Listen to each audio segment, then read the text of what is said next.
Oh my goodness, I must say, Janae and Black Makers at, as a board member, it is so thrilling to see you launch this incredible initiative. Welcome to my dear friend T.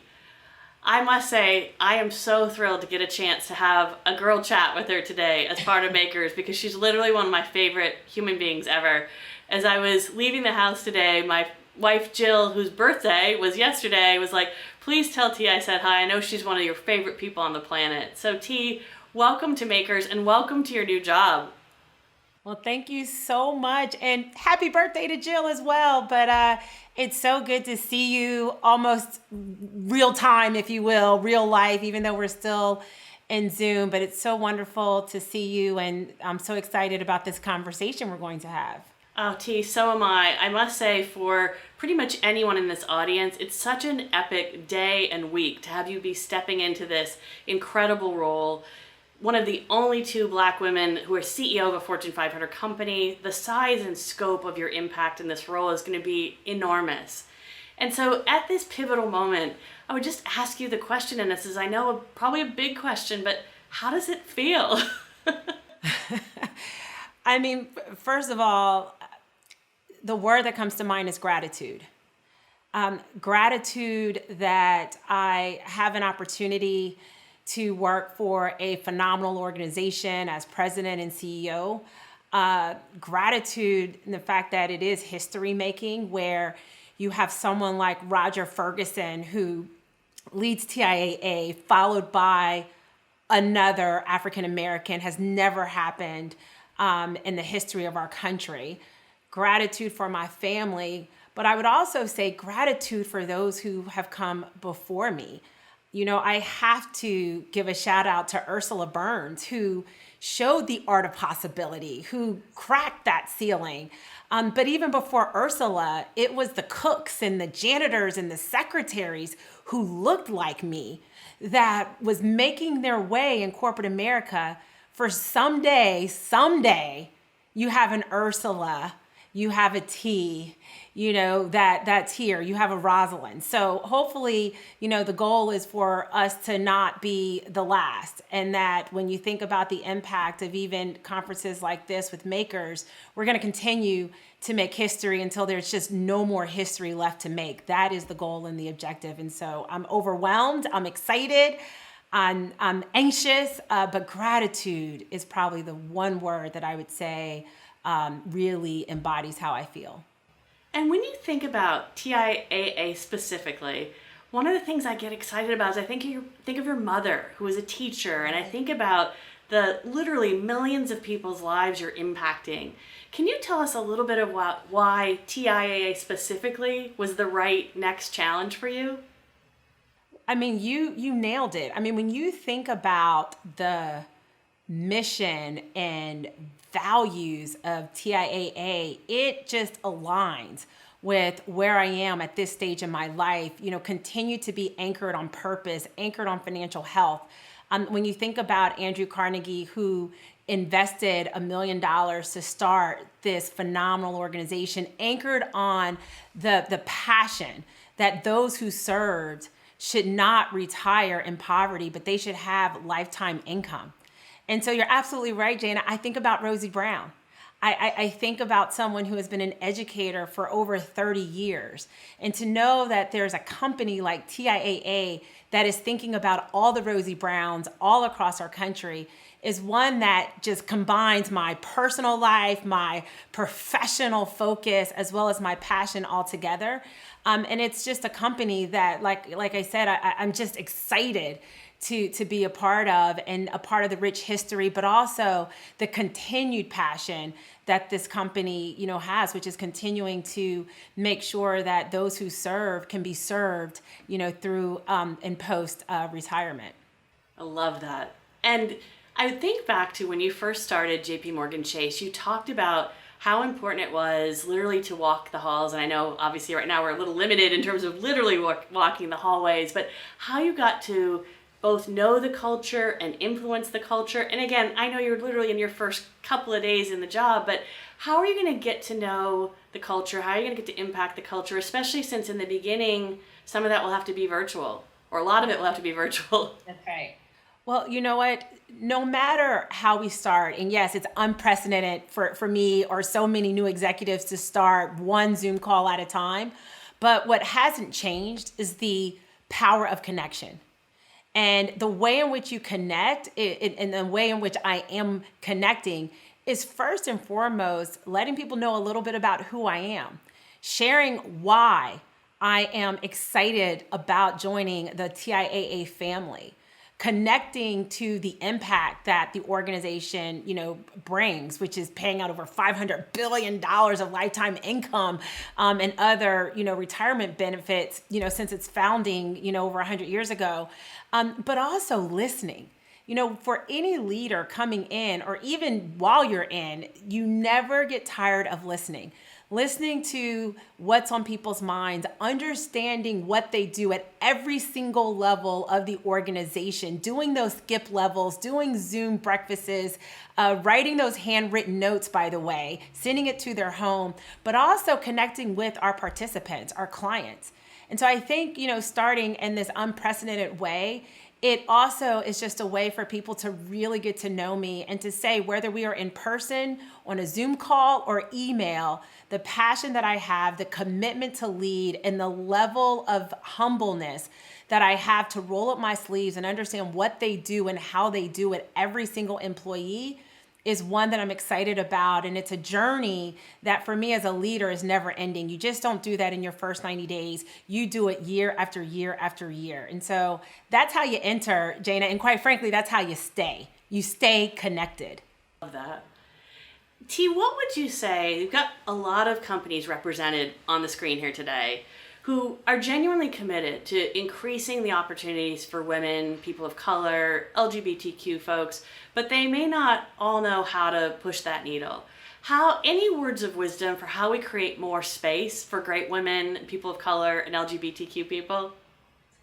Yeah, first and foremost, we have to decide. And you and I have had this conversation. We have to decide that talent is created equally, opportunity is not. We have to decide that the way in which we may have sourced talent, or the areas of credentializing that we hold on to in terms of our past, that did not include women, Black women, people of color, LGBTQ, that was out and proud and unapologetic, then we have to say, what else do we need to add into this formula so that we can make sure that we are identifying great talent? And so I think deciding is step one. I think step two, which is the accountability of senior leaders, is who are your core lieutenants? Who are the people that you are hiring? And do they share that same conviction, that same mindset, and that same level of action? Because if you do that, when you look around your table and you say, does my table represent the culture that I embody? And if the answer is yes, the word that will be in your company, in your organization, which is just like in financial services, the power of compounding. And what we have to do is have that compounding mindset that says, if we get one, then we get two, then we get three. And by the way, compounding is additive. We're not taking the seat from someone. We're creating the space for everyone to be seen, to have opportunity. So decide, who are you hiring in those real key positions that can hire the people? This is not a diversity HR solely exercise.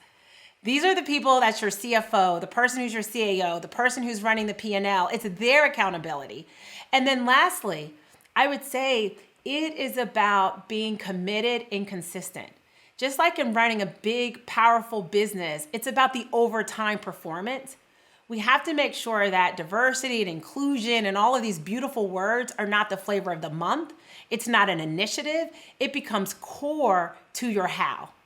And when we do that, we will change the face, we will change the outcomes, and we will change the level of talent that enters the halls of corporate America, or quite frankly, any industry and sector that does not have the representation that you just outlined, Jana.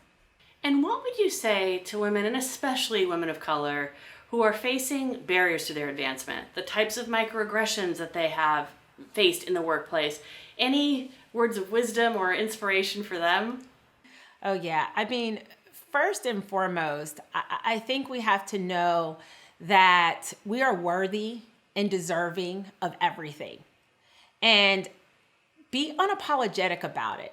And so when you are having those microaggressions or some of those slight remarks, where they're almost questioning your existence, as if your gender or your complexion was the only reason why you got the job, then they were lazy because they didn't do the research. So you don't even need to own that narrative.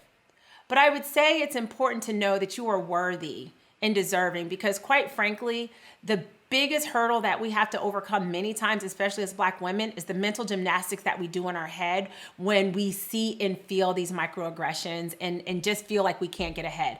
Secondly, know that your voice is necessary and required, and do not dim your light. And in order to do that, and this is why I love this conference, the power of the sisterhood. That's where we have to connect. We have to say, you know what, I might be the only Black woman in a senior role in the company, but there's my white sister or my Asian sister or my LGBTQ sister that we have to come together and say, hey, I need you. I need you. And so I think we have to create that space for that vulnerability, that space for us to really share what's on our minds and in our spirit so that we can navigate these waters collectively and together. And then lastly, I would say is be unapologetic of the impact and the power that you have to make sure that that next Black girl or that next woman or person of color does not have to have the exact same road that you just traveled. We have to make it a little easier for the next person. And that is why we cannot give up, even when we were dealing with the storms that we all face and will continue to face until we see a lot more representation of the sisterhood at every levels of corporate America or just business in general.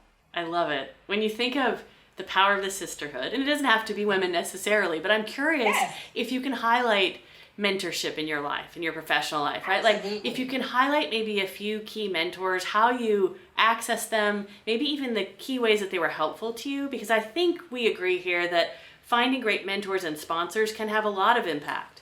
That's right. Well, first, and you know this because we talk about this, there's a difference between the mentor and the sponsor. So first on mentorship, and you're right, the power of the sisterhood, but mentorship, so many men have been my mentor. But let me be clear. Mentorship is all around us, because here's the reality. The reality is I cannot get everything that I need from you. Though I adore you and I view you as a mentor for me, you can't give me everything. And so what I tell people, mentorship is all around. Oprah is my mentor. My secretary, Kelly, is my mentor because she shows me how to be of service to people every single day, because that's what she does for me. And so what I try to tell people is mentorship is all around you. You just have to make sure that you're open to receiving it. It's the person at the coffee shop. It's your children. It's your colleagues, not just the people with the rented title, but people who are showing up with their ownable assets around character that you can connect to and be mentored and inspired by. When I think about advocacy is earned.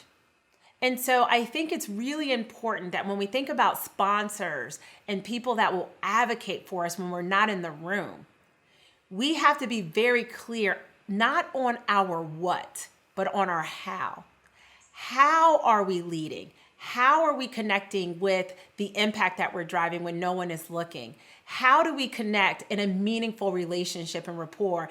And quite frankly, I find that you get your advocacy when you serve. When you're doing something valuable for that leader, for that person that's in the room, you give before you ask. I think is really important. And along the way, Jana, I'll just say so many people have been my sponsor, my mentor, my advocate, people who look like me, people who don't look like me, men, women, white, Black. I needed all of it because unfortunately there's not as many women or people of color that can be in the room to advocate. And so it's important that you don't let the fact that someone looks different from you be the reason why you don't engage or think that they cannot be your advocate. In fact, they can, and they do, and they will. Thank you so much, T. Shifting gears just to end it off because we don't have a lot of time yet. Go so fast when we get together. I I thought it'd be fun to end with rapid fire. Great way for folks to get to know you in a very fun and light way. Okay. Ready? Ready. Early bird or night owl? Night owl. Spontaneous or methodical? Oof.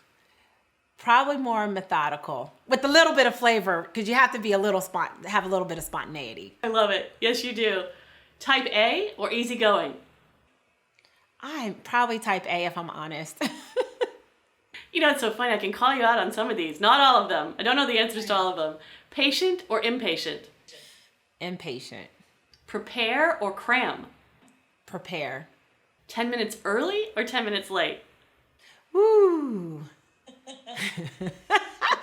Oh my goodness. It depends. But I try to be early, but there's moments where I'm late. I mean, life happens. Cliffhanger or afraid of heights? Cliffhanger. Not me. But you know what? I'm just doing that in the context of risk and being a maker. We are all, whether you know it or not, we are all risk takers because we're making history and breaking down ceilings and barriers and everything. Okay, I love it. I was taking it way too literally. You were. You totally were. I love it. Your answer is way better. Quick to trust or you have to earn my trust? I trust. I'm quick to trust, but you shame me twice, shame on me. You know that saying. So, and once I'm done, I'm done. So. Very similar. And I feel this about you. I honestly feel like you open your heart first and you say yes first and then you learn and you listen. That's right. Just a couple more. Homebody or wanderlust? Homebody. Trust me, I'll take the wheel or you better drive? Trust me, I'll take that wheel. Thank you. Please and thank you. Songbird or tone deaf? I cannot sing. Tone deaf. Me neither, and I wish I could. Okay, last one. This is kind of a one that makes me smile because I know both of us are on this journey. Pfizer, Moderna, J&J. Pfizer. Me too. Yeah. Oh, T, thank you so much. We're so excited about this next step in your journey. No, I'm so excited. Yes, I need it. I need the cheers and all of the encouragement. But I have to tell you, Jana, I am so excited about this chapter at TIAA. Its purpose aligned with my professional impact. So it's always great chatting with you. Likewise. Thank you so much.